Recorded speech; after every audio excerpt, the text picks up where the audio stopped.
कि वास्तु कितना ज़रूरी है? क्या आज के मॉडर्न डे कॉन्सेप्ट्स में वास्तु फिट इन होता है या फिर ये एक पर्सनल बिलीफ है? ये टोटली एक साइंटिफिक चीज़ है वास्तु एक आर्किटेक्ट 100 नहीं 200% फॉलो करता है। नेगेटिव एनर्जीज मिरर के अंदर वास कर लेती हैं, तो इसलिए आप बेडरूम के अंदर शीशा ना लगाएं। कई बार वास्तु अगर ठीक ना हो किसी घर का तो उस घर में बीमारियां, नेगेटिव टॉक्सिन्स या यहाँ तक कि कैंसर जैसी बीमारी भी आ सकती है। बिल्कुल Is आ it a सकती है। myth? तो दुबई में जब हो सकता है तो क्या इंडियन बिल्डर्स नहीं फॉलो कर सकते? इंडियन आर्किटेक्ट्स बना सकते हैं? क्या हमारे अंदर कोई कमी थोड़ी है? जब मैंने घर पसंद किया तो उन्होंने कहा कि 3 साइड ओपन है, फिर अचानक वहाँ पर कंस्ट्रक्शन शुरू हो गया। वो तो मेरी नॉलेज में नहीं था, वो 4 साल 5 साल बाद शुरू हो गया। वो तो उससे मेरी हवा ब्लॉक हो गई, उससे मेरी सनलाइट ब्लॉक हो गई। तो मैं इस चीज का रेमेडियल प्रोसीजर क्या है? कि हमें नेचुरल लाइट वेंटिलेशन घरों के अंदर से बिल्कुल खत्म हो गया। अगर आपके घर में क्रॉस वेंटिलेशन नहीं तो वो तो डेड है पूरा। सिर्फ हिंदू से एसोसिएट किया जाता है कि वही वास्तु फॉलो करेंगे। क्या ये रिलीजन से स्पेसिफिक है या ये बियॉन्ड रिलीजन है वास्तु? सही, ये साइंस है। ये साइंस है। पर जैसे अगर आपके माइंडसेट में है कि आप योग नहीं करेंगे because you belong to particular community, तो आप नहीं करेंगे। नहीं अगर आप वास्तु नहीं नमाज follow पूरी करेंगे, हो गए जी, आप कैसी बात कर रहे हैं? आप भी इस पॉडकास्ट में हैं तो लोग सोचेंगे हाशिम जी क्यों वास्तु पे ज्ञान दे रहे हैं। हाँ, ये क्यों भी हो सकता है। हमने क्यों किसी हिंदू को नहीं बुलाया वास्तु पर ज्ञान देने के लिए?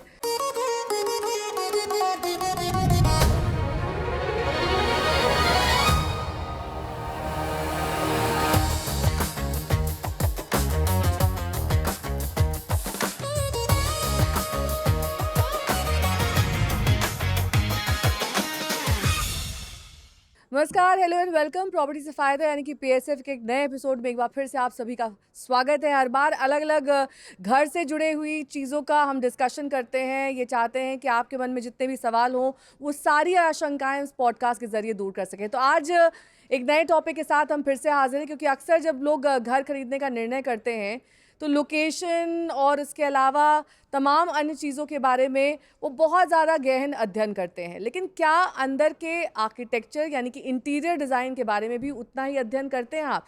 क्योंकि मॉडर्न कॉन्सेप्ट के साथ साथ ये कॉन्सेप्ट भी लगातार बढ़ता जा रहा है। तो क्या आपका अगर आर्किटेक्ट ज़रूरी है तो क्या उसकी प्रैक्टिकलिटी भी उतनी ज़्यादा ज़रूरी है? इन्हीं सब तमाम सवालों के जवाब देने के लिए हमारे साथ स्टूडियो में खास मेहमान हाशिम अहमद खान जी मौजूद हैं। बहुत बहुत स्वागत है आपका Hashim ji. Thank you for calling me here. Special thanks to Parul ji जिन्होंने मुझे ढूंढा यहाँ पे, और पूरी टीम आप लोगों की, आज तक रेडियो की, जो इस टॉपिक को और इस मुद्दे को भी उठा रहे हैं, इस चीज़ को उठा रहे हैं और बात कर रहे हैं। हाशिम जी वो आपको बताएंगे कि कैसे घर के अलग अलग कोनों में किस तरीके से चीज़ों का प्लेसमेंट तक ज़रूरी होता है, घर किस दिशा में है ये भी बहुत इंपॉर्टेंट है। इसके साथ ही ये भी इम्पॉर्टेंट है कि आजकल आप मॉडर्न डे कॉन्सेप्ट्स को भी ध्यान में रखें। अगर आपका पूजा घर सही डायरेक्शन में नहीं है, नए गवर्नमेंट जो रूल्स लाई है उनके अकॉर्डिंग ईवी चार्जर है वहाँ पर या नहीं है, या फिर वो ग्रीन बिल्डिंग है, ये तमाम चीज़ें मैंडेटरी हैं, तो क्या वास्तु भी उतना ज़रूरी हो गया है मॉडर्न डे कॉन्सेप्ट के साथ? और अगर आप अब्रॉड में इन्वेस्ट करते हैं यानी कि आपका दुबई में कोई इन्वेस्टमेंट है, वहाँ पर आप प्रॉपर्टी खरीद रहे हैं, तो क्या वास्तु की एप्लीकेबिलिटी वहाँ पर लागू होती है या फिर नहीं, या फिर वहाँ पर आप एक मॉडर्न डे होम के साथ भी जी सकते हैं? सबसे पहले शुरुआत करते हैं बेसिक कॉन्सेप्ट के साथ आते हैं कि एक इंटीरियर डिज़ाइनर का रोल एक बिल्डर से या फिर एक इंटीरियर डिज़ाइनर से कैसे अलग होता है? देखिए, आर्किटेक्चर, बिल्डर और इंटीरियर डिज़ाइनिंग में ना बहुत समानताएं नहीं है, मतलब बहुत अलग अलग हैं ये फील्ड तीनों ही। देखिए, आर्किटेक्ट जो होता है वो एक उसको ओपन प्लॉट दिया जाता है, खाली प्लॉट होता है, उसके ऊपर वो पूरी जो भी बिल्डिंग बनेगी किस तरीके से बनेगी, उसमें एयर सर्कुलेशन कैसा होगा, उसमें वास्तु किस तरीके का होगा, वो चीज़ें को डिज़ाइन और डिफ़ाइन करता है। आर्किटेक्ट का काम ये होता है।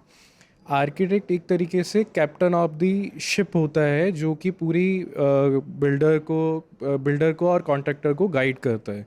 जब बिल्डिंग बन जाती है उसके बाद में इंटीरियर डिज़ाइनर का रोल आता है, ठीक है।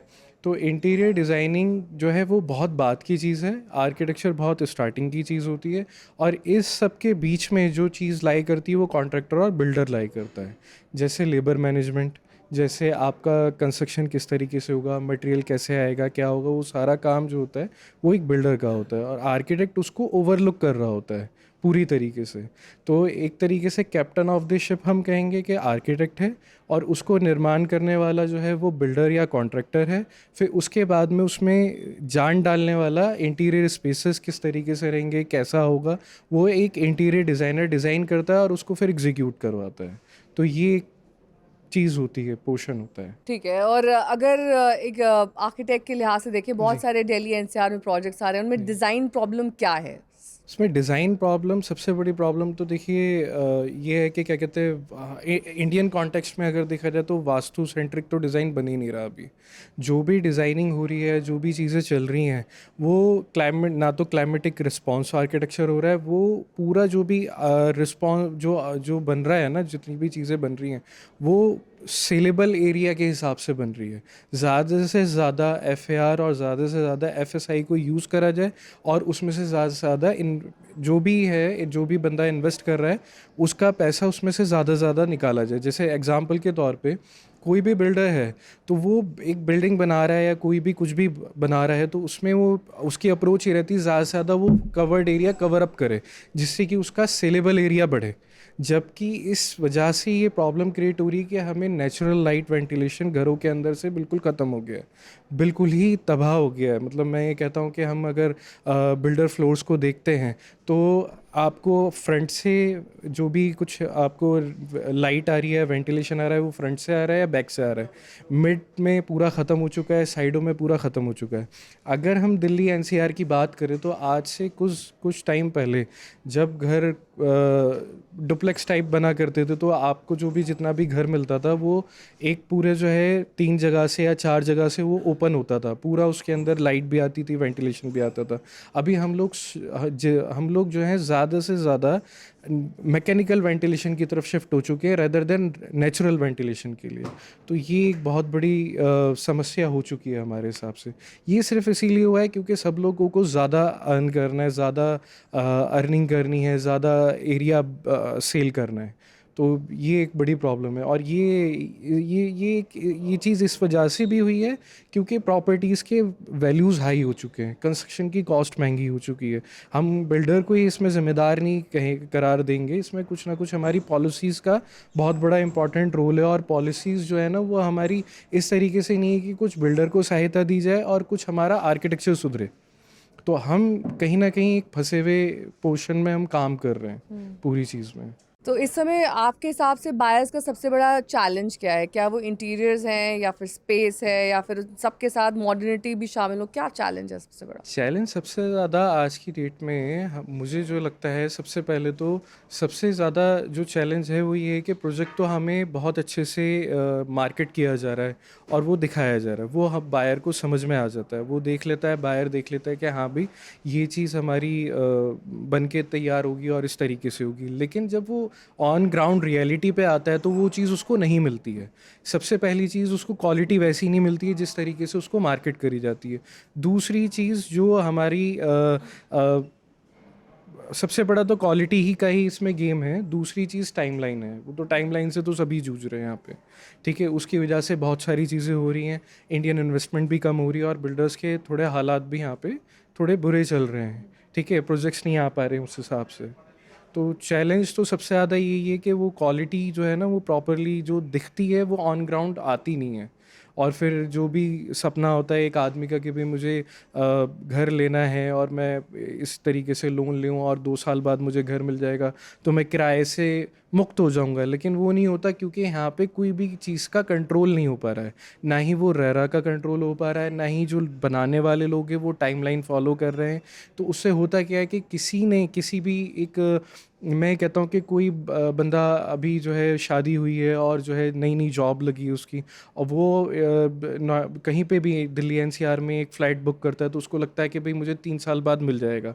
लेकिन प्रॉब्लम यहाँ ये हो रही कि ना, अगर 3 साल बाद उसको मिलता नहीं है, अगर मिलता है तो वैसी क्वालिटी नहीं मिलती है, क्योंकि स्पीड कंस्ट्रक्शन की बढ़ाने के लिए बहुत सारी कंक्रीट को पूरी तरीके से जो है कि कंक्रीट को पूरी तरीके से जो है प्रॉपरली क्योरिंग नहीं दी जा रही है, प्रॉपरली काम नहीं हो रहा है, और जो नीचे जो सब कॉन्ट्रैक्टर्स होते हैं वो भी अपना जो है क्या एग्जीक्यूशन जो है वो प्रॉपरली नहीं कर रहे हैं। कोई भी तरीके का क्वालिटी कंट्रोल आज की डेट में है नहीं बिल्कुल भी।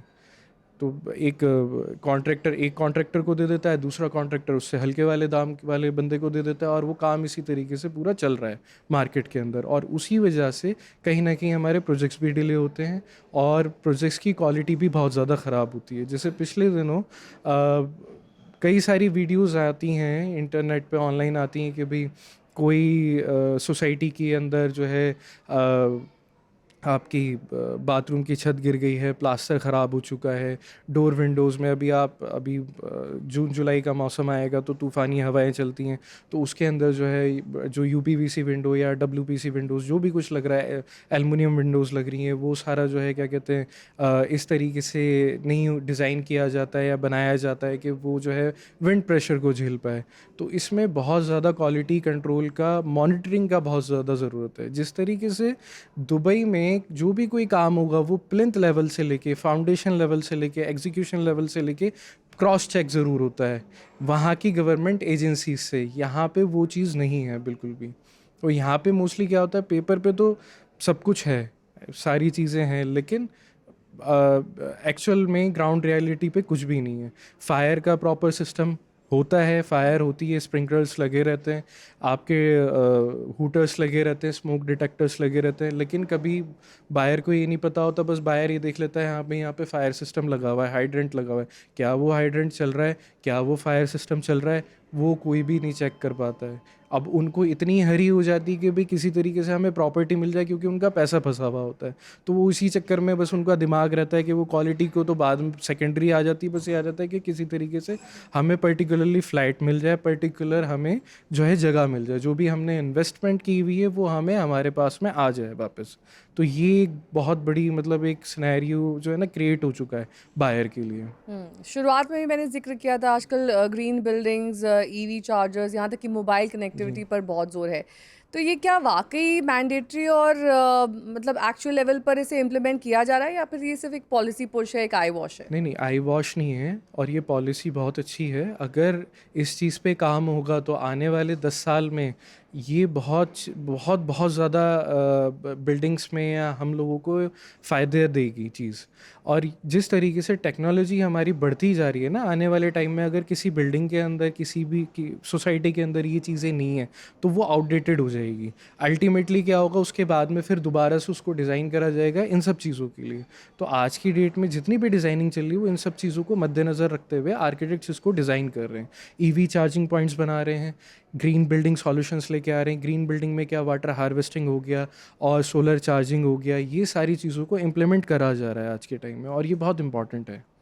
तो अगर डिज़ाइन के लिहाज से देखा जाए, जो आजकल घर डिज़ाइन किए जा रहे हैं वो वाक़ई रहने के लिए डिज़ाइन किए जा रहे हैं, या फिर उन्हें फर्दर ऑन बेचने, रीसेल, इस पर्पस से डिज़ाइन किए जा रहे हैं? डिज़ाइन दोनों तरीके से हो रहे हैं, लेकिन इसमें सबसे ज़्यादा प्रॉब्लम तो है। प्रॉब्लम ये ही है कि जैसे मैंने आपको स्टार्टिंग में बताया, सेलेबल एरिया, कि भाई हम इतना इन्वेस्ट कर रहे हैं, एक बिल्डर इतना पैसा इन्वेस्ट कर रहा है तो इतना हमें रिटर्न चाहिए, उसके हिसाब से घर बन रहे हैं। और कोई भी बंदा जो भी इन्वेस्ट कर रहा है आगे, वो भी इसी तरीके से देख रहा है कि भाई मैं अभी बुकिंग के टाइम पे लेता हूँ और आने वाले कुछ दिनों बाद मैं इसको रीसेल कर दूंगा तो मुझे इतनी वैल्यू मिलेगी।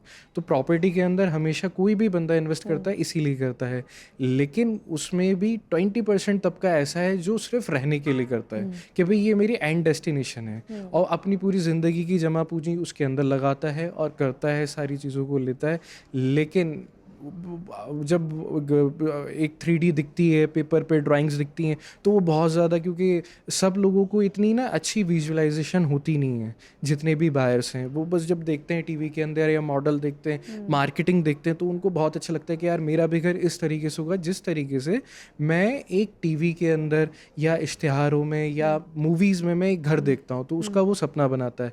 क्योंकि जब कोई भी बिल्डर होगा वो एक मोका फ्लैट बनाता है, मोका फ्लैट के अंदर हर एक चीज़ रखी रहेगी, आपका बेड होता है, आपका टीवी होता है, हर एक चीज़ ना सिस्टमेटिक दिखती है। लेकिन जब ग्राउंड रियलिटी पे उसको फ्लैट मिल रहा है ना, वो सिर्फ 4 दीवारें मिल रही हैं, बाद में उसको अल्टीमेटली इंटीरियर करवाना पड़ता ही है। तो ये एक बहुत बड़ी समस्या है जो कि फॉरेन मार्केट के अंदर ये चीज़ नहीं है। फॉरेन मार्केट के अंदर जैसा आपको मोका फ्लैट दिखेगा वैसे ही आपको ग्राउंड रियलिटी पे मिल रहा है, और क्वालिटी भी बहुत अच्छी मिल रही है। ठीक है।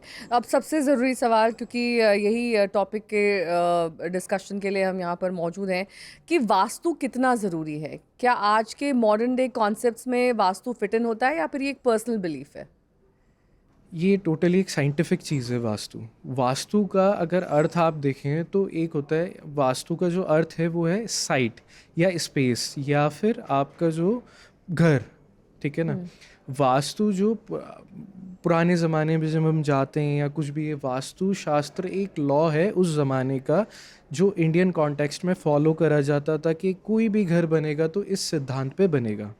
एग्जाम्पल के तौर पे साउथ वेस्ट साइड हमारी हमेशा हैवी होगी, क्योंकि नॉर्थ इंडिया में सूरज का प्रभाव बहुत ज़्यादा होता है। तो अगर हम बिल्डिंग को इस तरीके से बनाएंगे या घर को इस तरीके से बनाएंगे, नॉर्थ साउथ वेस्ट हमारा अगर हैवी होगा तो उसका सेल्फ शेडिंग आगे वाले पोर्शन पे बनेगा, तो ऑटोमेटिकली हमें एयर कंडीशन की ज़रूरत नहीं पड़ेगी। ठीक है, विंड का प्रभाव देखा जाता है कि हमारी पर्टिकुलर लैंड की हवा किस तरीके से चल रही है। तो ये टोटली एक साइंटिफिक चीज़ है और कुछ भी नहीं है। और बाकी सबका बिलीफ सिस्टम है। मेरा बिलीफ सिस्टम अलग हो सकता है, लोगों का बिलीफ सिस्टम इसमें अलग हो सकता है। जो मानो तो बहुत कुछ, ना मानो तो नहीं, कुछ भी नहीं। अब इसमें एक चीज़ और आती है कि हमारा जो सुपरस्टिशंस जिसे हम बोलते हैं, कोई अगर सुपरस्टिशंस में मानता है तो उसको वैसे वैसे फिर प्रभाव होने लगते हैं। अगर कोई अपने बारे में गलत सोचने लगे तो उसके साथ गलत होने लगता है। तो इसी तरीके से वास्तु का भी रूल है। वास्तु एक आर्किटेक्ट 100 नहीं 200% फॉलो करता है। मैं खुद वास्तु को फॉलो करता हूँ। क्यों फॉलो करता हूँ? क्योंकि जब भी कोई हमें एक बैरियल लैंड मिलती है, खाली ज़मीन मिलती है, तो हमें कोऑर्डिनेट्स डिसाइड करने में या हमें लोकेशंस डिसाइड करने में बहुत आसानी होती है। और उससे क्या होता है, एक पूरे होल घर का मैकेनिकल वेंटिलेशन रिड्यूस हो जाता है और नेचुरल वेंटिलेशन पे वो शिफ्ट हो जाता है। हर एक कमरे के अंदर लाइटिंग, हर एक लॉबी के अंदर लाइटिंग, जो हमारी कार्बन डाइऑक्साइड है, डबल हाइट का रोल इसके अंदर बहुत ज़्यादा होता है। कार्बन डाइऑक्साइड को, हॉट एयर को रिलीज़ करने के लिए, कार्बन डाइऑक्साइड को रिलीज़ करने के लिए, तो प्लांटेशन का इस्तेमाल, और ये बहुत सारी चीज़ें वास्तु ही हमें सिखाता है।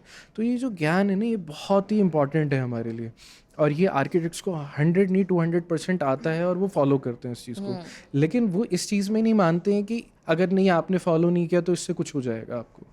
अब वो कोई मानने वाला है ये तो ठीक है। इंडिविजुअल हाउस होल्ड्स में तो पॉसिबल है, लेकिन फ्लैट्स में कैसे पॉसिबल फ्लैट्स होगा? में पॉसिबल अगर होता है। आपको नॉर्थ ईस्ट फेसिंग घर चाहिए तो कुछ फ्लैट्स तो ऑपोजिट पैरेलल भी बनेंगे जो नॉर्थ ईस्ट फेसिंग नहीं होंगे। उसमें पूजा घर अगर आपको एक पर्टिकुलर डायरेक्शन में चाहिए तो नहीं पॉसिबल हो सकता। अगर आपको खिड़की उधर सनराइज की तरफ चाहिए तो वो तो एक स्टैंडर्ड डिज़ाइन है ना उस पूरे फ्लैट में। तो आप अपना कैसे बदल पाएंगे? किस हद तक ये आप अपना मुमकिन हो? नहीं बदल सकते। इसीलिए मैंने आपको कहा कि सेल्स ड्रिवन बन रहे हैं। आर्किटेक्चर जो हो गया वो सेल्स ड्रिवन हो गया बिल्डर के लिए। अगर बिल्डर चाहे एक वास्तु कंप्लाइंस मकान बनाना तो वो बना सकता है फ्लैट में भी। ये बस एक चैलेंज होता है आर्किटेक्ट के लिए भी, बिल्डर के लिए भी। बस उसमें जो क्लस्टर फॉर्मेशन होगी, यानी कि मतलब जो प्लानिंग होगी, जो क्लस्टर फॉर्मेशन होगी, वो उस तरीके से होगा कि हर एक फ्लैट हम वास्तु के हिसाब से एनालाइज करें और डिज़ाइन करें। पर कुछ तो उसमें ऐसे भी होंगे ना जिसमें शाम के समय धूप आती होगी, कुछ ऐसे होंगे जिसमें मॉर्निंग नहीं, के ये समय आती मैंने होगी। करके देखा था। क्योंकि जितनी भी आप यहाँ नोएडा का ही मैं एग्जांपल दे देती हूँ, जहाँ पर बहुत सारे क्लस्टर बिल्डिंग्स हैं, ए से लेकर एम तक, या उसके बाद भी कई सारे ब्लॉक्स हैं। तो उसमें कुछ ब्लॉक्स में मॉर्निंग के टाइम तेज़ धूप आती है, कुछ में इवनिंग के टाइम, क्योंकि वो उसका प्लेसमेंट वैसा है। उसमें काफ़ी हद तक आप कुछ भी नहीं कर सकते हैं, क्योंकि that is how it is designed. और वो आपने जब खरीदा था तब आपने ये सोच के लिया था कि इधर किस साइड से ये डोर फेसिंग है या विंडो फेसिंग है। वो एक्चुअली डिजाइन हो चुका है ना, हाँ, इसलिए आप वो हो उसमें कुछ चुका नहीं कर है, सकते। हाँ। लेकिन अब आप नई प्लानिंग नहीं, करेंगे आपने तो कहा कि बिल्डर भी डिसाइड कर सकता बिल्डर है, डिसाइड करेगा। तो वो कैसे लेकिन करेगा? वो कैसे करेगा? जब इनिशियल हमारे पास में एक खाली जमीन है तो हम उसी को वास्तु सेंट्रिक बनाएंगे ना। दुबई के अंदर, क्या आपको नहीं पता, दुबई के अंदर अभी एक लॉन्च हुई है जो वास्तु सेंट्रिक डिजाइन है पूरी। तो जब वहां तो बन अब्रॉड सकता में है। भी फॉलो हो रहा है। जी बिल्कुल हुआ है। तो दुबई में जब हो सकता है तो क्या इंडियन बिल्डर्स नहीं फॉलो कर सकते? इंडियन आर्किटेक्ट्स बना सकते हैं? क्या हमारे अंदर कोई कमी थोड़ी है? हमारे जितने भी आर्किटेक्ट, सीनियर आर्किटेक्ट जो भी हैं, वो बहुत क्षमता रखते हैं इस चीज़ को करने की, लेकिन वहाँ पे हमें अलाउ करना चाहिए। बस उसमें होगा क्या, हमारा जो FAR है वो बहुत ज़्यादा कम हो जाएगा, या FSI हम उतना नहीं ले पाएंगे, ये होगा। उसमें ऐसा हो सकता है कि कोई भी बिल्डर है वो ये कर सकता है कि भाई चंद अगर हमारे 100 यूनिट बन रहे हैं, 100 यूनिट में से 25 यूनिट वास्तु सेंट्रिक या 30 यूनिट वास्तु सेंट्रिक बन सकते हैं, बाकी नहीं हो। वो ऑब्वियस सी बात है, अगर हम 100% FSI को फॉलो करेंगे, FAR को फॉलो करना चाहेंगे, पूरा कंप्लीट उसमें पूरा बिल्टअप एरिया लेना चाहेंगे, तो वो हमें नहीं मिल पाएगा। तो क्या कभी कभार ऐसा भी होता है कि कुछ हाउसेज जो है बहुत डिंजी रह जाते हैं, उसमें कभी भी सनलाइट नहीं आती है, तो उनकी प्राइसिंग तो वैसे नहीं करी जाती है, they are the same price. हाँ, वो है। तो आपकी अपनी चॉइस है कि आप उस डिंजी मकान में रहना चाहते हैं या नहीं रहना नहीं, वो चाहते बस 5-6 लाख रुपए का फर्क आ जाता है ना, आता है, मतलब बिल्कुल आता है।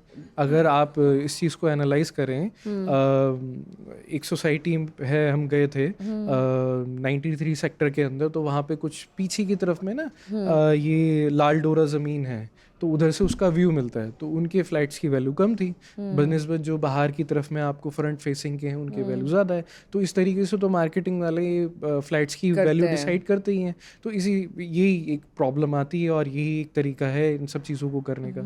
लेकिन इस चीज़ में हम लोगों को सोचना चाहिए बहुत ज़्यादा कि कोई भी बंदा अगर इधर की तरफ शिफ्ट हो रहा है, भाई शुरुआत में जितने भी लोग रह रहे हैं दिल्ली के अंदर हो गए या नोएडा में हो गए या गुड़गांव में हो गए, वो उसी ज़मीन पर रह रहे हैं जो एक पुराने ज़माने में गाँव हुआ करती थी, अब वहाँ पे फ्लैट बन गए, अच्छी सुविधा आ गई, वहाँ पे रह रहे हैं। जब उस जगह से लोग बाग निकल के आ रहे हैं, यानी कि मतलब आज का जो जनरेशन निकल के आ रही है पढ़ाई करके, वो फास्ट जनरेशन हो गई, तो वो इधर की तरफ शिफ्ट हो रही है। तो लोगों को समझना चाहिए जो भी हम डिज़ाइन बना रहे हैं वो क्लाइमेटोलॉजिकली फिट होने चाहिए। आप क्लाइमेटोलॉजी कह दीजिए, आप वास्तु कह दीजिए, दोनों एक ही चीज़ है। अगर क्लाइमेटोलॉजी जहाँ होगी वहाँ पे वास्तु भी होगा, वहाँ दोनों चीज़ें ये साथ साथ चलती हैं, पैरेलल चलती हैं, और ये दोनों कभी भी अलग नहीं हो सकती। लेकिन जब मैंने घर पसंद किया तो उन्होंने कहा कि 3 साइड ओपन है, फिर अचानक वहाँ पर कंस्ट्रक्शन शुरू हो गया, वो तो मेरी नॉलेज में नहीं था, वो 4 साल 5 साल बाद शुरू हो गया, उससे मेरी हवा ब्लॉक हो गई, उससे मेरी सनलाइट ब्लॉक हो गई। तो मैं इस चीज़ का रेमेडियल प्रोसीजर क्या है? इस चीज़ का जी कोई रेमेडियल प्रोसेस नहीं है, वो आपको पता करना है। आपको मास्टर प्लान देखना है, सबसे पहली चीज़। आप कोई भी प्रॉपर्टी बाय कर रहे हैं, आपको उस जगह का मास्टर प्लान देखना है। ऑनलाइन मास्टर प्लान सभी का अवेलेबल होता है कि आपका जो एडजेसेंट प्लॉट है या आपका जो नियर प्लॉट है वहाँ पे क्या आने वाला है, आपको पूरा मास्टर प्लान को स्टडी करना है बाय करने से पहले। जैसे अभी हुआ था ना कि एक हमारा टावर टूटा था, बहुत बड़ी फेमस न्यूज़ बनी थी उसकी, तो इसी वजह से तो था। अब वो वहाँ पे तो पहले कुछ नहीं आना था, लेकिन मास्टर प्लान में था कि यहाँ पे हमें हाई राइज बनेगा। अब वो पीछे बायर को पता नहीं था, तो यही वजह से वो डिमोलिशन हुई थी। तो आपको मास्टर प्लान को स्टडी करना चाहिए। किसी भी जगह पे प्रॉपर्टी लेने से पहले उसका मास्टर प्लान ज़रूर पढ़ें, क्या आने वाला है। मास्टर प्लान के अंदर इतना तक डिफाइन होता है कि यहाँ पे 5 स्टार होटल आएगा, 3 स्टार होटल आएगा, कहाँ स्कूल आएगा, कहाँ क्या आएगा। अर्बन प्लानर्स के साथ में मिलके पूरी ये टाउन प्लानिंग हो जाती है पहले ही, और तभी फिर ये हमें फ्लैट्स और ये जो कमर्शियल प्रॉपर्टीज़ और ये जो बिकती हैं ना, ये जो मिलती हैं हमें, ये बात का प्रोग्राम होता है।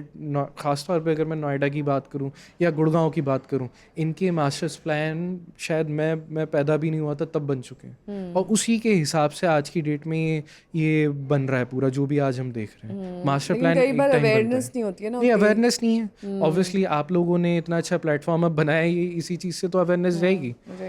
आप लोगों की टीम जो इतनी मेहनत कर रही है, टाइम दे रही है, वक्त दे रही है अपना, यहाँ पे इतना सारा स्टाफ आपका लगा हुआ है इस चीज़ को करने में, यही तो है कि भाई लोगों को इस चीज़ से फ़ायदा पहुँचे, फैज़ पहुँचे, तो वो चीज़ पहुँचेगी आप लोगों के ज़रिए।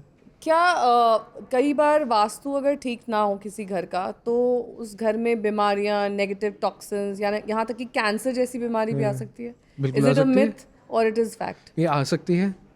अब ये शास्त्रों के हिसाब से क्या आएगा क्या नहीं वो मुझे नहीं, नहीं वास्तु के अब वास्तु के हिसाब से अगर देखा जाए, अब बीमारी क्यों लग रही है, सांस की बीमारी क्यों होगी? क्योंकि आपकी क्रॉस वेंटिलेशन अच्छी नहीं है।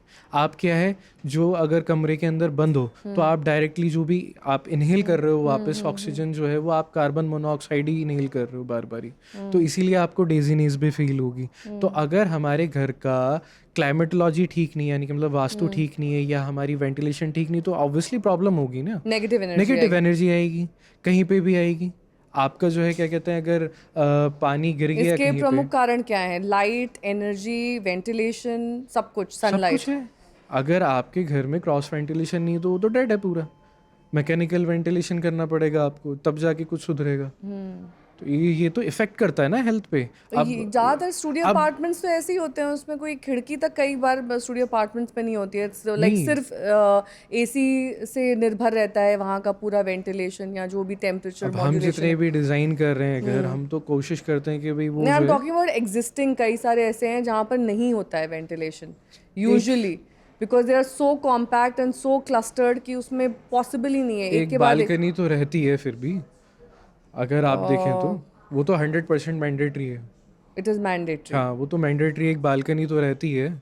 और अगर आप पुराने ज़माने की अगर बात करें तो हम लोगों को क्या कहते हैं, कभी आपके दादा ने परदादा ने विटामिन डी की गोलियां खाई हैं, नहीं, वो तो आला रोशनदान है तमाम ना, चीज़ें उससे होती थी, तमाम हाँ। चीज़ें होती थी। अब यहाँ पे क्या है कि हमें विटामिन डी के टैबलेट्स लेने पड़ रहे हैं। वो किस लेने पड़ रहे हैं, हमें सुबह सुबह सूरज की रोशनी नहीं मिलती है। मॉडर्न ज़माने में हम लोग एसी में आते हैं, एसी में जाते हैं, बाहर हमारी कोई सूरज के साथ में बातचीत हो ही नहीं रही है। तो जब हमारा कनेक्शन टूटेगा सूरज से तो हमें विटामिन डी का भी तो इशू आएगा। और फिर ये घरों का ही तो रोल है। अगर हमारे घर अच्छे होते, वास्तु सेंट्रिक होते, क्लाइमेटोलॉजिकली उसके अंदर फॉलो किया जाता, क्लाइमेटोलॉजी होती, सूरज की रोशनी आती और हवा आती पूरा प्रॉपरली, हमारी बरसात भी अंदर आए। अब ब्रह्मस्थान होता है वास्तु के अंदर, वो बीच में से खाली रखा जाता है, वहाँ पे जो है तुलसी का प्लांट लगाने या मैंडेटरी है। और वो एक कोर्टयार्ड फॉर्मेशन होती है। अब उसमें पानी भी आता था, आपको बरसात भी मिल रही है, वहाँ पे एक गैदरिंग स्पेस भी है, आपके जो छोटे छोटे नन्हे मुन्ने बच्चे हैं वो भी खेल रहे हैं, दादी माएँ जो है बैठ के अपना मंजी होती थी ना, पंजाब में आज भी चलती है, तो वहाँ मंजी लगा के बैठते भी थे। तो ये क्या चीज़ है, कोर्टयार्ड जो है, तो ये ब्रह्मस्थान की जगह है। तो वास्तु इज़ डिफाइनिंग थिंग्स कि भाई हमारा अगर किचन रहेगा तो किचन रहेगा तो साउथ ईस्ट कॉर्नर के अंदर रहेगा। किचन जो है साउथ ईस्ट कॉर्नर के अंदर रहेगा। क्यों रहेगा? क्योंकि पहले लाइट्स नहीं होती थी, इलेक्ट्रिसिटी नहीं होती थी, तो सूरज जब उगता था तो वहाँ पे पहले किचन के अंदर जो है रोशनी पहुँचती थी, सबसे पहली रोशनी किचन के अंदर पहुँचती थी। तो कोई भी बंदा पानी का चलाना है, चूल्हा चलाना है, तो उसको वहाँ पे पहली सूरज की किरण मिल रही है। तो ये इस तरीके से तो डिफाइन हुआ हुआ है। स्ट्रक्चरली अगर मेरे फ्लैट में ये पॉसिबल नहीं है, तो मिनिमम डिज़ाइन चेंजेस में मैं कैसे पॉसिबल बनाऊं कि मेरा किचन इस पर्टिकुलर डायरेक्शन में हो या मेरा पूजा घर इधर फेसिंग हो? इज इट पॉसिबल, प्रैक्टिकल है देखिए, या फिर ये नहीं है? प्रैक्टिकल नहीं है, एक तरीके के रेमेडीज निकाल दिए हैं, क्योंकि अब वो चीज़ तो स्ट्रक्चरली पॉसिबल नहीं है। तो बहुत सारे लोगों ने रिसर्च और एनालिसिस करके इस चीज़ को बनाया है कि मतलब एक हमें लॉ मिला पुराना। अब वो उस ज़माने के लिए तो हो गया जब हमारे पास में खाली प्लॉट्स हुआ करते थे, हम प्लॉट्स में मकान बनाते थे, ज़्यादा से ज़्यादा डुप्लेक्स बन रहा है, ग्राउंड फ्लोर बन रहा है। अब क्या हो गया कि लोगों ने इस पे रिसर्च करी है और वो काफ़ी हद तक ठीक भी है कि भाई लाइट पेंट्स का इस्तेमाल करो, so that you won't feel heavier. शीशे लगा लो जिससे कि आपको घर बड़ा लगे, लेकिन बेडरूम के अंदर एकदम सामने शीशा नहीं लगाना है, बेडरूम के अंदर शीशा नहीं खोलना है, उसके भी नेगेटिव इफेक्ट्स आते हैं। तो ये बहुत सारी चीज़ें हैं, वो बहुत वॉस्ट चीज़ हो जाएगी, शायद हम उस चीज़ को ना एकदम 100% कवर ना कर पाए एकदम। तो वो चीज़ें एक तरीके के रिसर्च और एनालिसिस है। तो चंद लोगों पे रिसर्च करेगी कि वो भाई साइंटिफिक है? वो साइंटिफिक साइंटिफिक क्या क्या है? कुछ आप 5 पॉइंट्स बताएंगे जो साइंटिफिक है और वो एग्जाम्पल बिल्कुल नहीं करना चाहिए? नहीं, एग्जाम्पल के तौर पे आपके बेडरूम के अंदर सामने आप मिरर लगा रहे हैं, ठीक शीशा है? नहीं होना शीशा नहीं लगा रहे। अब उसके अंदर जो आचार्य हैं हमारे, जिनसे मैंने वास्तु सीखा है, वो कहते थे भाई नेगेटिव एनर्जीज आती हैं, ठीक है ना। अब उसका एक साइंटिफिक पहलू क्या है कि भाई आप सुबह ही सुबह उठे हो और आप गफलत की हालत में हो, ठीक है ना। हम जब उठते हैं तो एकदम नहीं उठा जाता है, ठीक है ना। तो हम उठे हैं और एकदम हमारे आलस में है। कोई ना कोई थॉट प्रोसेस हमारे दिमाग में चल रहा है। हो सकता है हमने बैड ड्रीम्स देखा है, हो सकता है हमने अच्छा ख्वाब देखा है, कुछ भी देखा है, और हम एकदम अपनी शक्ल देखें। तो हो सकता है हम कई बार अपने आप को देख के भी डर जाएं, हो सकता है हम थर्ड डायमेंशन को देख लें। तो वो इस तरीके से शीशे को मना करा जाता है। अब उसमें क्या है कि वो कहते हैं कि भाई नेगेटिव एनर्जीज मिरर के अंदर वास कर लेती हैं, तो इसलिए आप बेडरूम के अंदर शीशा ना लगाएं।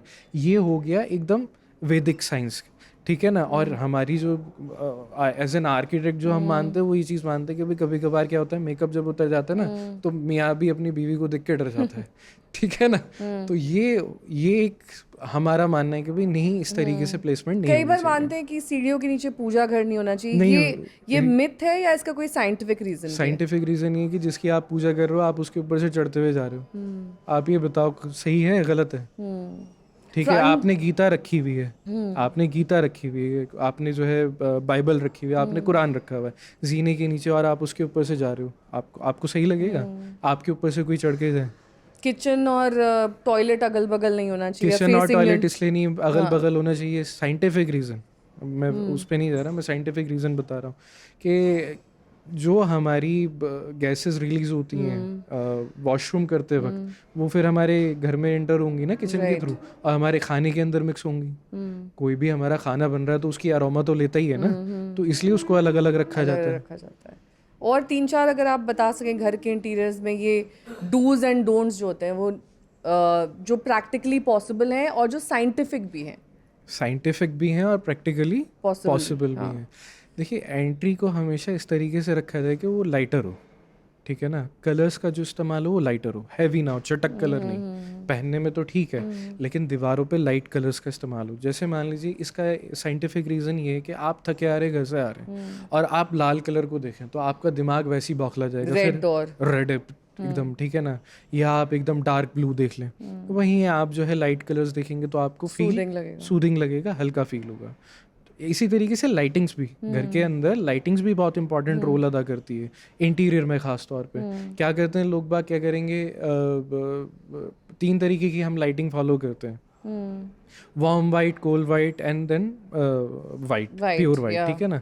अब इसमें लोग बाग नीला कलर इस्तेमाल कर लेते हैं, रेड कलर इस्तेमाल कर लेते हैं, तो वो अलग अलग तरीके का मूड क्रिएट करती है आपका। तो लाइटिंग भी जो है ना सूदिंग ही होनी चाहिए। जब भी आप आओ तो रिलैक्स करो, घर में आने का मन करे। कलर्स आप जो लेमिनेशन करवा रहे हैं किचन की, वो इस तरीके के इस्तेमाल हो कि वो कूल कलरों में हो, ठीक है ना, जिससे कि आप, अब वो क्योंकि अग्नि फायर है ना वहाँ पे, जो किचन के अंदर खाना बनता है, और किचन मोस्टली वास्तु के हिसाब से अग्नि कोण के अंदर होती है, तो अग्नि कोण के अंदर वैसे ही आपको आग लगी पड़ी हुई है, अब उसके अंदर आप और आग झोंकोगे तो if I am not wrong 5 तरह के कोण होते हैं। हाँ, बिल्कुल सही, 5 आर देयर। अगर आप वो नेम कर सके हमारे दर्शकों के लिए, और वो किस तरीके से इम्पोर्टेंट होते हैं। मुझे 100% वैदिक नाम तो नहीं याद, लेकिन हमारे जो ईशान कोण तो हो गया आपका पूजा स्थल, ठीक है, फायर जोन हो गया आपका, ठीक है, अग्नि कोण हो गया, विंड जोन हो गया, ब्रह्मस्थान हो गया, ब्रह्म कोण, और वायु कोण। तो जिस तरीके से हमारा शरीर बना है 5 मटेरियल से, वैसे ही हमारा वास्तु बना है। तो कोई भी चीज़ इन 5 मटेरियल पे चल रही है, हवा पानी और अग्नि, और हमारा जो 5 तत्व जो होते हैं, उन्हीं से पूरा वास्तु बेस्ड है। जी। तो अगर कोई बहुत ज़्यादा वास्तु में बिलीव करता है और अचानक उसे अपने बिजनेस में लॉसेस होने लगे, कुछ ऐसी चीज़ें हो जाएं नेगेटिव, वो सब कुछ वास्तु से रिलेट कर दे और उसके बाद वास्तु के हिसाब से डिज़ाइन कराए और फिर वो प्रैक्टिकल ना रह पाए, ऐसे कितने लोग आप यू हैव कम अक्रॉस जो रिग्रेट करते हैं अपने इस तरह के डिसीजंस को? काफ़ी सारे मुलाकात होती है लोगों से, तो काफ़ी कुछ बताते हैं और उसमें काफ़ी कुछ सीखने को मिलता है। और इसमें सिर्फ घर नहीं है, इसमें रेस्टोरेंट्स, इसमें उनकी जो काम करने का स्थान है, it can be a parlour, it can be a barber shop, any place जो पैसे ला रही है। अब इसमें एक प्रैक्टिकल एग्जांपल है हमारे क्लाइंट का ही, ठीक है ना। उन्होंने ही मुझे समझाया कि बहुत सारे लोगों से उन्होंने बिजनेस में कुछ लॉसेस हुए थे उनको, तो फिर वास्तु ठीक करवाया, फिर भी नहीं चला। तो उन्होंने मुझे एक दिन बैठ के समझाया, यार तू वास्तु करता रहता है, ऐसा होता नहीं है, ये एक साइंटिफिक चीज़ है, ठीक है, फॉलो कर रहे हो तुम, हवा पानी सब कुछ अच्छा आ रहा है आपके घर में, ठीक है। जब वो उनका था स्टार्टिंग डेज की बात, उन्होंने मुझे बताई कि मैं वास्तु में बहुत ज़्यादा सुपरस्टिशन में बिलीव करने लगा था। तो मेरा कोई भी काम फेल होता था ना, मैं सोचता था कि कुछ ना कुछ या तो मेरे ऊपर किसी ने जादू करवा दिया है, या मेरा घर का वास्तु ठीक नहीं है। और हमने उसमें पैसा खर्च करना शुरू कर दिया और हमारा करोड़ों रुपया उसके अंदर चला गया और ख़त्म हो गया।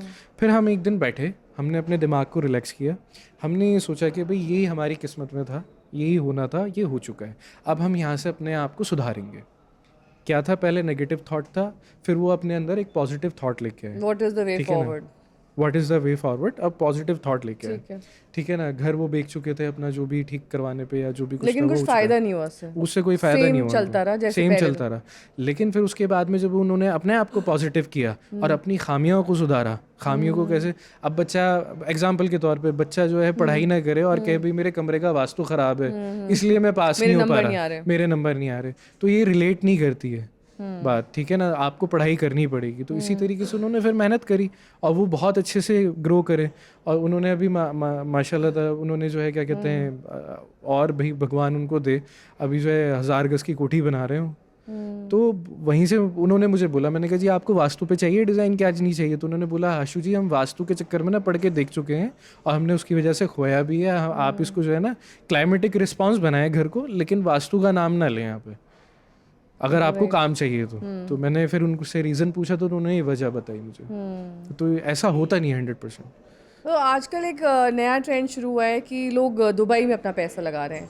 हालांकि अभी वॉर सिनेरियो में ये कम हो गया है और हो सकता है थोड़ा डिक्लाइन भी देखें, लेकिन उससे पहले प्री वॉर सिनेरियो की अगर बात करें तो क्या ऐसा दुबई में कि लोग वहीं पर जाकर अट्रैक्ट हो रहे हैं, इन्वेस्ट कर रहे हैं? वहाँ की कंस्ट्रक्शन क्वालिटी बेटर है, प्लानिंग बेटर है, वहाँ पर जो आपको दिखाया, आपने एक पॉइंट मेंशन किया था, जो दिखाया जाता है वही असल में मिलता है। तो एक ट्रांसपेरेंसी है, एक ट्रस्ट फैक्टर है। हमारे यहाँ पे ना एक कहावत है कि जब आप लड़की देखने जाए ना तो जो है उसका मेकअप उतरवा के देखें। ऐसा होता नहीं है, मतलब ऐसा होता नहीं है, लेकिन ठीक है ना, ऐसा होता नहीं है। तो अभी क्या है, इंडिया के अंदर मेकअप बहुत अच्छा हो रहा है बिल्डिंग्स का, ठीक है ना, क्या हो रहा है, प्रेजेंटेशन बहुत अच्छी हो रही है। हाँ, क्योंकि सैंपल फ्लैट है, वो सैंपल तो फ्लैट है, ठीक आपको है, ड्रीम तरह से दिखाया हाँ बिल्कुल जाएगा, दिखाया उसमें जाता है, तमाम तरह की क्रॉकरी और वो सब बिल्कुल डाइनिंग बिल्कुल टेबल रखा बिल्कुल होगा, बिल्कुल। आपको लगेगा वाह वाह। लेकिन जब आप जाएंगे तो वहाँ कहीं लीकेज होगा, सीपेज होगा, कहीं पपड़ी उखड़ रही होगी, कहीं वो जो पाइप्स होते हैं उसकी नहीं, फिर वो फॉल्ट आप होगी। क्या होता है कि बिल्डर ये कहता है सर मैं आपको बंदा भेज रहा हूँ, आप स्नैक लिस्ट बना दीजिए और फिर लिखते रहिए। Right. वो ये आपका प्रोसेस रिपीट होता रहता है। जबकि दुबई के अंदर क्या है, दुबई में पहली चीज़ आपने वॉर की वजह से बोला कि भाई थोड़ा सा डिक्लाइन हो रहा हाँ होगा, भी है। दुबई के अंदर कोई डिक्लाइन नहीं आया है। नहीं आएगा, दुबई आज भी वैसी है। दुनिया में कुछ भी हो जाए, वहाँ स्लम्प नहीं आएगा कभी। वहाँ कुछ नहीं आएगा, वहाँ बढ़ेगा ही। ये सिर्फ और सिर्फ लोगों ने, कॉम्पिटिटर्स ने ये एक अफवाह उड़ाई है कि भाई दुबई अब गया, दुबई कभी भी नहीं जाने का, क्योंकि वहाँ की जो पॉलिसीज़ हैं, वहाँ की ना वन मैन शो चल रही है, वहाँ पे किंगशिप है। तो दुबई के अंदर कानून भी बहुत सख्त हैं, अगर आपने गलत किया तो हाथ काट दिया जाएगा आपका, ठीक है ना, वहाँ पे आप पैसा दे के बच नहीं सकते। तो ये बहुत बड़ा रीज़न है कि वहाँ पे बहुत सारी चीज़ें टाइमली होती हैं। अगर आपने प्रोजेक्ट लेट किया तो उसकी जो डेडलाइंस पे जो भी हमारा प्रोजेक्ट डिले होता है, अगर नॉर्मल केसेस में होते हैं, तो आपको भारी पेनल्टी देनी पड़ती है वहाँ की गवर्नमेंट को। और वहाँ के जो लोग हैं वो बहुत ईमानदार हैं, आपको बहुत अच्छे से जो है ट्रीट करते हैं। और वहाँ पे जो वर्ल्ड क्लास इंफ्रास्ट्रक्चर, जो एमिनिटीज़ हैं वो बहुत अच्छी लेके आए हैं। यहाँ पे एमिनिटीज़ के नाम पे क्लब हाउस देते हैं आपको, ठीक है, आपके रोड क्या हैं, आपके एमिलिया, मुझे नाम नहीं लेना, आप बाहर जाएं, गुड़गांव में बहुत बड़ी बड़ी सोसाइटीज़ है जहाँ पे बहुत रिच लोग रहते हैं। पास ही रहते हैं, नोएडा में भी बहुत सारी हैं। बाहर जो है क्या कहते हैं, आपका पानी अमेनिटीज भरा के है, नाम पर कुछ नहीं है, पानी भरा रहता है। और आसपास आपको पहले बताते हैं कि यहाँ ये मार्केट डेवलप होगा, मार्केट के नाम पर एक बार्बर शॉप होती है, एक छोटा सा कुछ और ईटिंग जॉइंट होगा, वो मार्केट होती है। लेकिन और उसके अलावा आपको अगर कई बार ब्रेड भी खोजने जाना है तो बहुत कई किलोमीटर दूर जाना वो तो शुक्र है जी कि ब्लिंकिट और तमाम तरह के ऑप्शंस हैं। लेकिन पहले मैंने देखा है, आई नॉट नेम द सोसाइटी, बहुत फार ऑफ वो डेवलप हुआ, वहाँ पर बहुत सारे एनआरआईज ने पैसा लगाया, लेकिन अमेनिटीज के मैं नाम समझ पर गया आप कहाँ की बात कर रहे हैं। कोई किसी तरह का कुछ भी नहीं था, वो कट ऑफ थी, पूरी वो कट ऑफ थी, पूरी कट ऑफ अगर थी, वहाँ कोने में पर बना मुझे दी अपने थी। काम के बाद रात 10 बजे जाना है तो मुझे वहाँ जाने से डर नहीं, लगेगा। आपको डर भी लगेगा। और वहाँ पे हादसात भी हुए थे पुराने टाइम में, ये आप बात करिए आई गेस 2010 के आसपास की बात करिए। तो ये मेरी आंखों उसके देखी हुई है। उस टाइम में हम लोग जो है ना साइकिलिंग करने के लिए निकल जाते थे इधर उधर, तो हमने देखा है कि वहाँ पे चोर डकैत बैठे रहते थे और ये चीज़ होती भी है। तो वहाँ पे क्या है ना, आपको एमिनिटीज़ बहुत अच्छी मिल रही हैं, पूरा मॉल मिल रहा है आपको। तो दुबई वर्सेस इंडिया, अभी भी दुबई प्रेफर करें अगर आपके पास पैसा है लगाने के लिए। मैं तो चाहूंगा कि इंडिया में डालें पैसा, जितने भी लेकिन बायर्स अभी हैं, आप लेकिन कह रहे हैं कि कोई स्लम्प नहीं है, वॉर से कोई फर्क नहीं है, कोई फर्क नहीं है, ये सिर्फ अफवाहें हैं। ये सिर्फ अफवाहें। और पहले मुझे यहाँ तक याद है कि दुबई में कभी रेनफॉल नहीं एक्सपीरियंस होती थी, तो उसी हिसाब से बिल्डिंग्स डिजाइन थी। वहाँ पर हमने देखा बहुत बार ड्रेनेज ही नहीं था, तभी रोड्स फ्लडेड दिखाई दी। अब क्या वो सब चीजें तो सुधार रहे ना, ध्यान में रख के अब वो कर रहे हैं नए बिल्कुल प्रोजेक्ट्स कर रहे हैं। उन्होंने अभी ड्रेनेज सिस्टम पूरा बनाया है, वाटर हार्वेस्टिंग सिस्टम बना रहे हैं, रेन वाटर को यूज कर रहे हैं। पहले भी वहाँ पे उन्होंने बना रखा था, ऐसा नहीं है कि नहीं बना हुआ है, लेकिन उनको उतनी वाटर कैलकुलेशन थी नहीं थी। वहाँ पे ड्रेन सिस्टम तब भी था कि भाई पानी आएगी, क्योंकि वहाँ पे सालाना जो पानी बरसता था उससे उस कैलकुलेशन से ज़्यादा बरसात हुई है। वो ऑब्वियसली क्लाइमेट चेंज पे हम जा रहे हैं, क्लाइमेट चेंज की तरफ हम शिफ्ट हो रहे हैं, तो वो चीज़ आई है। तो इस वजह से वो पूरी चीज़ को रीडिज़ाइन उन्होंने किया है। और वहाँ पे जो भी चीज़ हो रही है ना, बहुत जल्दी होती है, हमारी तरह नहीं कि सड़क खोद दी है तो फिर खुद ही गई है, फिर पता नहीं कब डलेगी।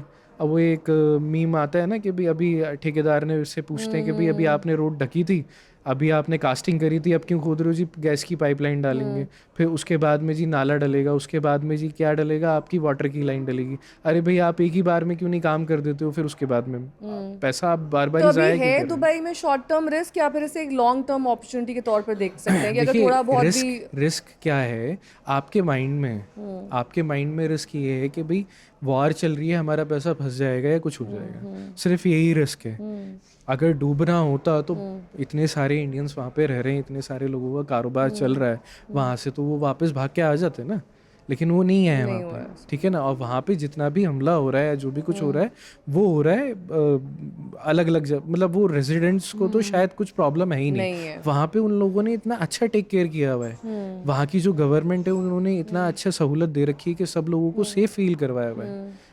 क्योंकि मेरे बहुत ज़्यादा कनेक्शन है तो इसलिए मैं जानता हूँ वहाँ पे कुछ हमारी तो जो रील्स में दिखता है वो दरअसल सच नहीं है, जो अरे रील्स इमेजेस में तो थोड़े बहुत बहुत कुछ दिखते दिखता हैं है। वो एआई भी हो सकता हाँ है। बिल्कुल नहीं, वो एआई तो नहीं कह रहा मैं, क्या है क्या नहीं, वो जो भी है हकीकत उन्हीं तक सीमित है। नहीं, क्योंकि इंस्टा पे आप अक्सर देखते हैं ना, वहाँ के विजुअल्स आते हैं, कहीं ड्रोन से हमला हो रहा है, कहीं मिसाइल से हो रहा है, अब उसमें कौन सा रियल है कौन सा अब फेक है। मेरे मेरे करीबन 150 से 200 लोग वहाँ पे हैं, ठीक है।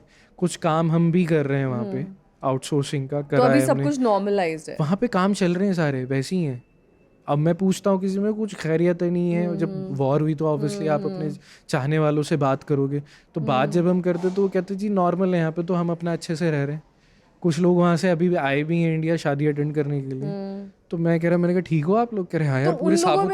उन लोगों में भी ये है वास्तु का कॉन्सेप्ट या सिर्फ इंडियन माइंडसेट नहीं है ये? अभी क्या हुआ है कि जो इंडियन बायर्स वहाँ पे जा रहे थे ना, तो स्पेशली साउथ इंडियन रीजन के जो लोग थे, नॉर्थ इंडिया के अंदर तो इतना फॉलो नहीं होता, स्पेशली साउथ इंडिया के जितने भी लोग थे वो डिमांड करते थे sir we need vastu in our apartment और अवर विला।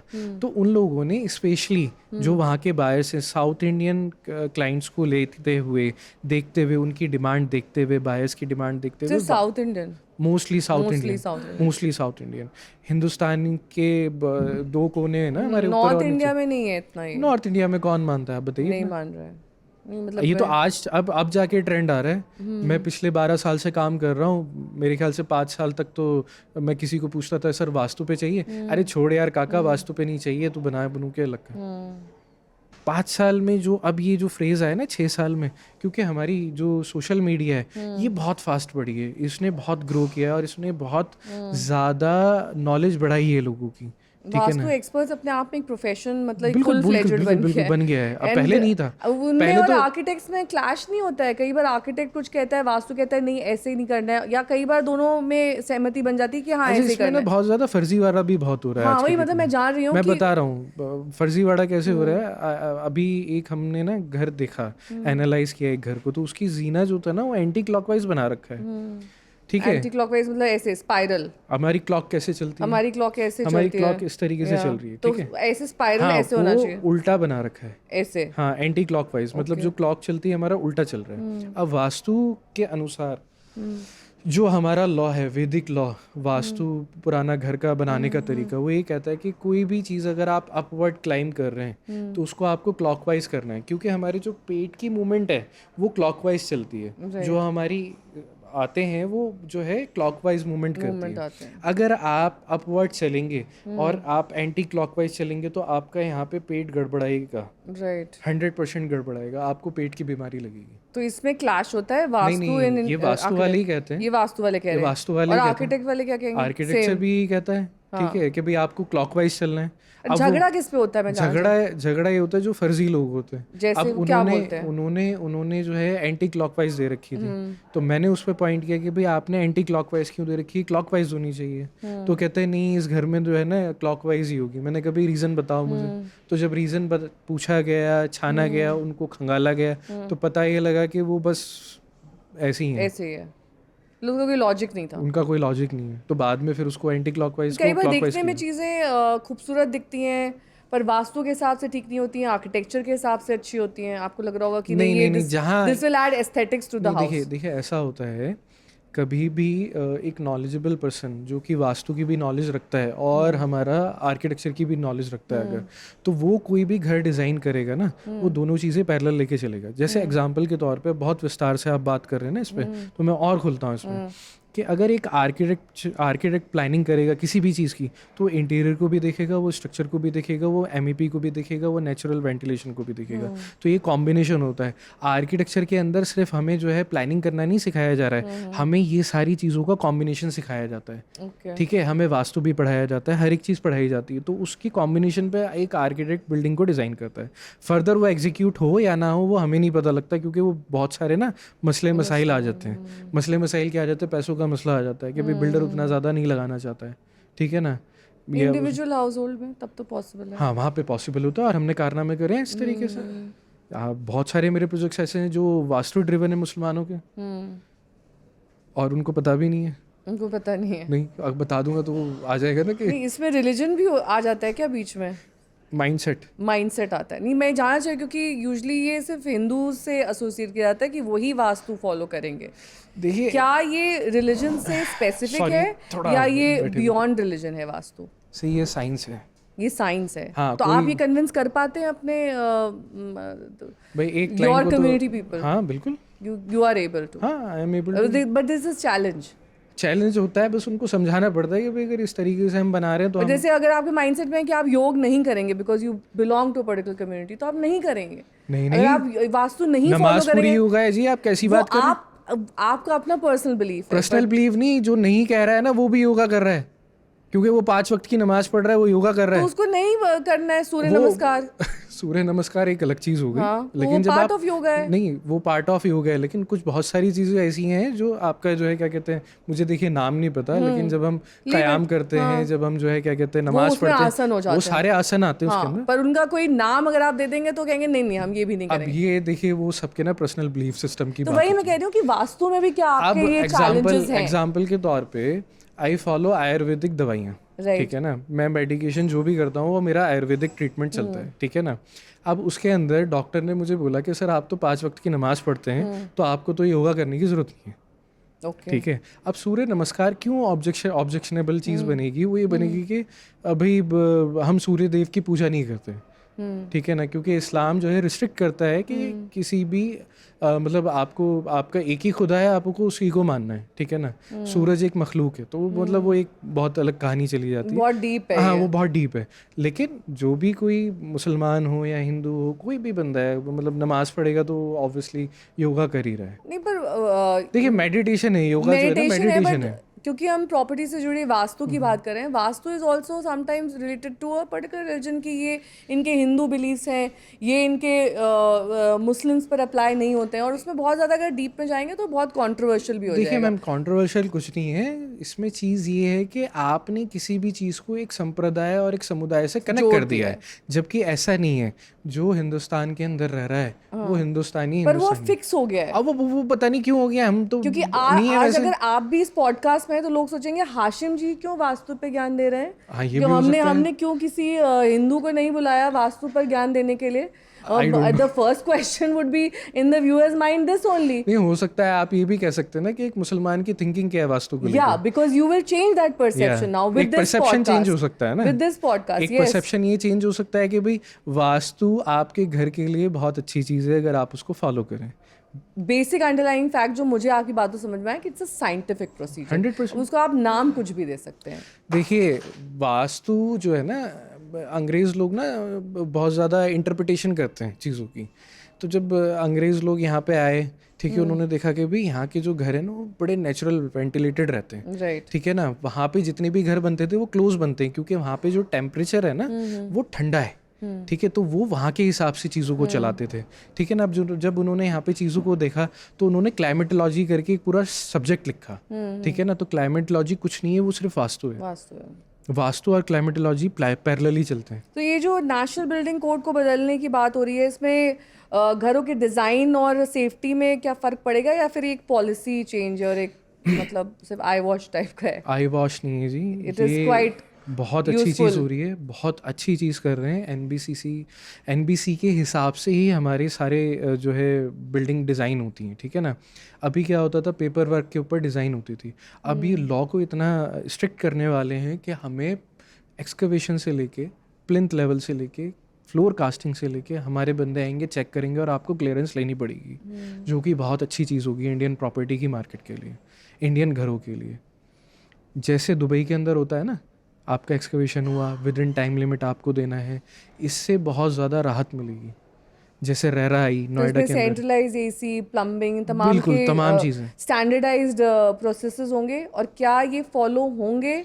अगर नहीं होते हैं तो क्या देखिए, सजा का फॉलो ये प्रावधान आज है? भी होते हैं, हो रहे हैं। ये हो रहे हैं, फॉलो आज भी होते हैं, लेकिन इनकी चेकिंग उस स्तर पे नहीं होती जिस स्तर पे होनी चाहिए। राइट। तो अब क्या होगा, अब चेकिंग उस लेवल पे होगी कि आप अगर कोई बिल्डिंग बनाएंगे तो विदाउट क्लियरेंस, हर स्टेप पे आपको क्लियरेंस लेना होगा। अभी क्या हो रहा था कि आपने एक बारी इनिशियली आपने डॉक्यूमेंट सबमिट किया, क्लियरेंस ले लिया, सब कुछ ड्राइंग्स दिखाई और फिर आपने बना लिया, फिर उसके बाद में आपने सीसी ले लिया, कंप्लीशन सर्टिफिकेट ले लिया, ठीक है ना, और ऑक्यूपेंसी सर्टिफिकेट ले लिया। अब इसके अंदर बिल्डर्स को या कॉन्ट्रैक्टर्स को बहुत ज़्यादा सर्टिफिकेशन की ज़रूरत लगने वाली है आने वाले दिनों में। ये डेवलपमेंट पे है, गवर्नमेंट बात कर रही है इसके ऊपर, क्योंकि बहुत सारे लोग सफ़र कर रहे हैं और गवर्नमेंट ने ये चीज़ देखी है। डिलेज हैं, इतना कुछ है, मैं ही खुद बहुत सारी चीज़ों पे सफ़र करा है। ऑब्वियसली हम सभी कहीं ना कहीं इन्वेस्ट करते हैं ना, तो हमें तो जब हम आर्किटेक्ट नहीं बने थे, जब हमने ऑफिस लिया था, आज तक हमें ऑफिस नहीं मिला है। तो अब आप लगा लीजिए। So you prefer designing for individuals और फॉर बिल्डर्स? देखिए, दोनों के लिए जो काम मिल जो जाए, पैसा देते हम काम तो है ना। नहीं, लेकिन किस में ज़्यादा सरदर्दी है? क्योंकि इंडिविजुअल्स का अलग पैमाना होता देखिए, है। मज़ा इंडिविजुअल के लिए आता है। ओके, क्योंकि उनकी स्पेसिफिक रिक्वायरमेंट। मज़ा हमें इंडिविजुअल के लिए आता है, और अगर हमें डुप्लेक्स हाउस बनाने के लिए मिले इंडिविजुअल के लिए, तो बहुत ही ज़्यादा मज़ा आता है। मतलब हम जो काम कर रहे हैं ना, आर्किटेक्ट जो है ना, वो बहुत एक पैशनेट फील्ड है। आर्किटेक्ट्स जितने भी पुराने गुजरे हैं या जो नए आ रहे हैं, वो पैशनेट है। रिक्वायरमेंट वक्त के साथ बदल जाती है। मतलब मान लीजिए 1 साल का प्रोसेस लग गया आर्किटेक्चर में या जो भी अंदर की डिजाइनिंग में, उतने में माइंडसेट ही चेंज हो गया। वो कह रहे हैं कि नहीं, सीलिंग तो ये ऐसी नहीं चाहिए थी, दीवार का ये प्रॉब्लम है। और उस चीज़ को आप कैसे हैंडल करते हैं ताकि मतलब आपका क्लैश ऑफ इंटरेस्ट ना हो विद द? नहीं, हम कहते हैं कि अच्छा, आपको पसंद नहीं आ रही, हम तोड़ देते हैं, दोबारा ठीक कर देंगे, और आपको फिर से खर्चा आएगा। कोई बात नहीं, कोई बात नहीं। हमारा क्यों आएगा, क्लाइंट का ही तो आएगा। हाँ। भाई, क्लाइंट को आप यही संतुष्टि होनी कहेंगे उनसे चाहिए कि ना। आपका खर्चा आएगा, आप बिल्कुल, देख लीजिए, इफ यू आर आपको कंफर्टेबल, कराना है तो कराइए। If you are comfortable we can do that. Right. But हाँ, इसमें हम आर्किटेक्चरली प्लानिंग हम इस तरीके से करते हैं कि वो 100 साल के लिए हो।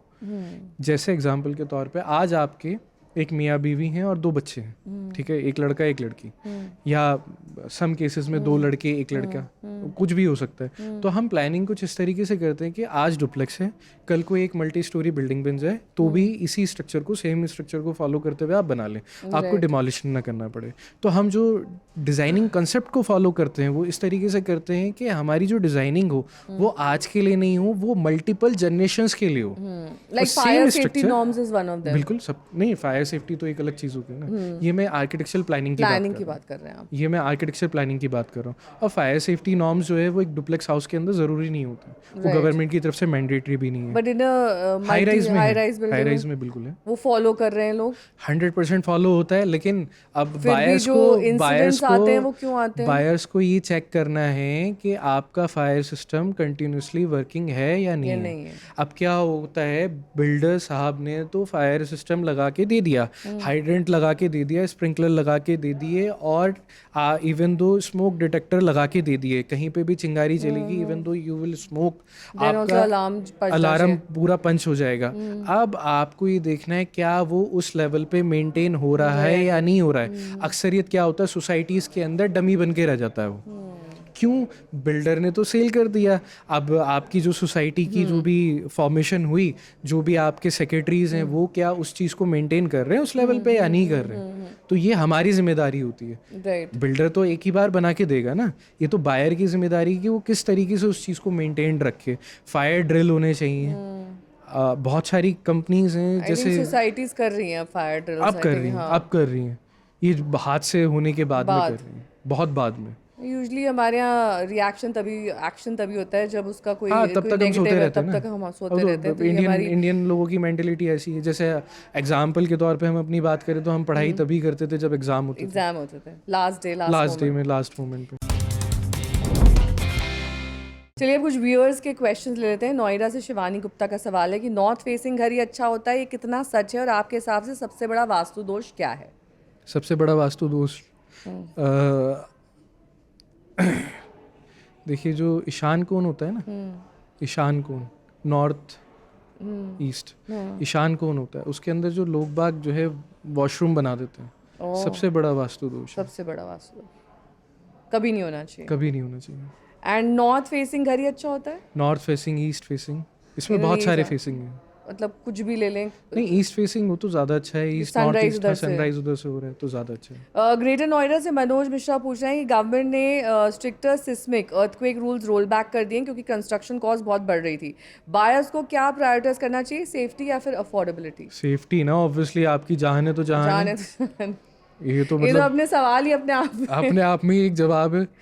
देखिए, वो जो रिवोक किया है ना, जो रिवोक किया है या कॉस्ट वो बढ़ रही है, रिवोक नहीं किया है, पता नहीं कहाँ से खबर फैली है क्या नहीं है। लेकिन जितनी भी अभी स्ट्रक्चर डिज़ाइन हो रहे हैं, क्योंकि ये पूरी मतलब एक स्ट्रक्चर वाले भी जो है हाथ कांपते हैं उनके, जब से वो गुजरात का भुज का इंसिडेंट हुआ था तो स्ट्रक्चर डिज़ाइनर की बड़ी वाट लगी थी। तो आज की डेट में स्ट्रक्चर वाले बहुत सेफ्टी का कंसर्न रखते हैं और 3 डायमेंशनली बिल्डिंग को डिज़ाइन कर रहे हैं। हमारे पास में जितने भी काम चल रहे हैं ना, जितनी भी हम बिल्डिंग डिज़ाइन कर रहे हैं, एनालिसिस कर रहे हैं, वो विंड प्रेशर पे भी होती है, सिस्मिक पे भी होती है, और इस तरीके से भी हो रही है कि बिल्डिंग पूरी भरी हुई है और पूरी हिल जाए इस तरीके से। राइट। मतलब अगर बिल्डिंग इस तरीके से है तो हम ऐसे भी उसको एनालाइज कर रहे हैं, ऐसे भी एनालाइज कर रहे हैं, ऐसे भी एनालाइज कर रहे हैं। पहले क्या होता था, ओनली सिस्मिक के लिए होती थी कि मतलब आपका लोडेड है बिल्डिंग और इस तरीके से हिली है। अभी विंड प्रेशर के लिए भी डिज़ाइन हो रही है, तो बहुत अच्छा काम हो रहा है।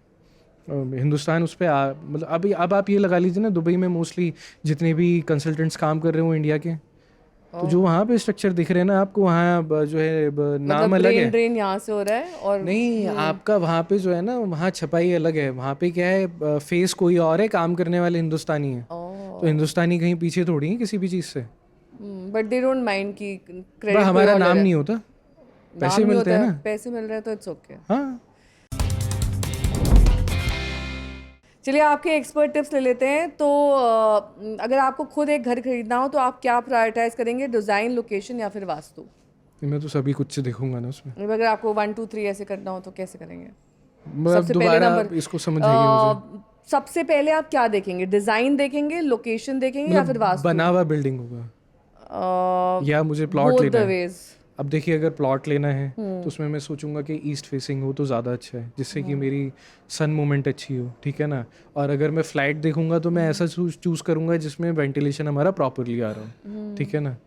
तो ये मैं तो देखूंगा, मतलब उसमें वास्तु आएगी, उसमें सारी चीज़ें आएगी। मतलब कॉस्मेटिक ब्यूटी ना देखते हुए मैं शायद ये देखूंगा कि भाई मेरा वेंटिलेशन पर्पस पूरा हो रहा है नहीं हो रहा, सबसे इम्पोर्टेंट बेसिक चीजें आप देखेंगे। हाँ, चाहे भले ही बहुत इंट्रिकेट वास्तु में ना जाए, हाँ, लेकिन मैं ये बेसिक जरूर वास्तु देखूंगा। हो कि ईशान कोण ठीक हो, हवा प्रॉपर हाँ, आए, वो लाइट तो प्रॉपर आए। खतरनाक चीज़ है वो जी। खतरनाक वो चीज़ बहुत है। ज़्यादा और प्लस खतरनाक फायर सेफ्टी नॉर्म्स बहुत वो इंपॉर्टेंट जो है, आपने बिल्कुल कहा वो था। देखेंगे। लोकेशन के लिहाज नहीं, से अब उसमें आसपास अब उसमें डेवलपमेंट अब हो, उसमें ये अब आप उसमें अब देखेंगे। उसमें मैं ये भी देखूंगा कि वेदर जो बिल्डर ने हमें फायर सिस्टम लगाया है या प्लम्बिंग सिस्टम किया है या एमईपी सिस्टम किया है, उसकी प्रॉपर एनओसी ली है नहीं है, सर्टिफिकेशन प्रॉपर है या नहीं है, ये सर्टिफिकेशन बहुत इंपॉर्टेंट है। स्ट्रक्चर स्टेबिलिटी का सर्टिफिकेट है या नहीं है, तो ये कई सारी चीज़ें मैं देखूंगा। अगर मैं हाई राइज में जा रहा हूँ तो मैं स्ट्रक्चर कौन कर रहा है, आर्किटेक्ट कौन है, ये भी देखूंगा। एज एन बायर अगर मैं देखूंगा तो मैं देखूंगा कि भाई उसका भाई मुझे लाके दो, स्ट्रक्चर सर्टिफिकेट लाके दो, ठीक है। मुझे जो है क्या कहते हैं फायर सेफ्टी का सर्टिफिकेट लेके लाके दो। मुझे जो है क्या कहते हैं देखूंगा कि मेरी जो फायर एग्जिट्स हैं जितने भी ना, तो वो प्रॉपर हैं या नहीं है। तो ये सब चीज़ें मैं देखूंगा। इवन तो मैं कभी भी किसी मॉल में जाता हूँ तो मैं देखता हूँ भैया आग लगी तो भागने का रास्ता है नहीं है, तो पहले तो मैं यहीं जाके देखता हूँ भाई जहान है तो जहान है ना। अब कहीं नहीं होता है तो मैं 5 दफ़ा जाता भी नहीं। और डीप डाउन आजकल हम बेसमेंट्स बना रहे हैं पार्किंग के लिए, बड़े इवन इन मूवी हॉल्स कई बार आपके एग्जिट प्लान्स उतने अच्छे नहीं होते हैं। नहीं जी, वो उनको जो है ना एनओसी ही नहीं मिलेगी अगर नहीं होगा तो। अभी बहुत अच्छे बन रहे हैं, बेटर है, बहुत बेटर नहीं, बहुत बेटर। उपहार ट्रेजेडी के बाद हाँ, बिल्कुल सही, उसी से आपने लेसन लर्न किया। पीवीआर जितना भी है ना, PVR, They INOX, have better Cinepolis, Ajay Devgan साहब का सिनेमा जो है बहुत बहुत नहीं, हाई मैं एंड और इसलिए कह बहुत रही हूँ अच्छे क्योंकि हैं। ज़्यादातर सब टॉप फ्लोर पे बने हुए हैं, जितने भी पीवीआर्स हैं या फिर जितने तो भी अगर सिनेमाज आपने हैं, उनको देखा होगा जो एग्जिट्स तो होते एग्जिट्स हैं होते उसके हैं। साथ में फायर स्टेयरकेस जरूर बनी हुई होती है राइट। और मल्टीपल फायर स्टेयरकेस का प्रोविजन दिया होता है। हर 5 मीटर्स पे 4.5 मीटर्स पे आपको स्टेयरकेस मिलेगा और ये प्रैक्टिकली दिया जा रहा है, 100% दिया जा रहा है। चलिए हाशिम जी, बहुत बहुत शुक्रिया हमारे इस पॉडकास्ट में शामिल होने के लिए। और पीएसएफ के इस एपिसोड में आपने जाना कि वास्तु के नियम क्या कहते हैं, किस तरह से वो प्रैक्टिकल भी हैं, अफोर्डेबल भी हैं, लेकिन कई बार उसमें सोचना समझना ज़रूरी है कि क्या वाकई आपको इनकी ज़रूरत है या फिर नहीं। अगर आपके मन में घर और प्रॉपर्टी से जुड़े कोई सवाल हैं तो आप radio@aajtak.com पर हमको पूछ सकते हैं। हम अपने एक्सपर्ट को लेकर ये सवाल आपके और आपकी जो जिज्ञासा हैं, तमाम तरह के जो कमेंट्स हैं उससे रिलेटेड भी क्वेश्चंस पूछ सकते हैं। तो आप किस तरह के टॉपिक पर डिस्कशन चाहते हैं ये भी हमें ज़रूर बताएं। और आप हमें देख रहे हैं आज तक के रेडियो के यूट्यूब चैनल पर, और किसी भी फेवरेट ऑडियो प्लेटफॉर्म पर जाकर आप हमें सुन सकते हैं, देख सकते हैं और बता सकते हैं कि कैसे हम अपने इस पीएसएफ के पॉडकास्ट को और बेहतर बनाएं और कौन कौन से वो टॉपिक्स हैं जो शामिल करें। बहुत बहुत शुक्रिया, देखते रहिए आज तक।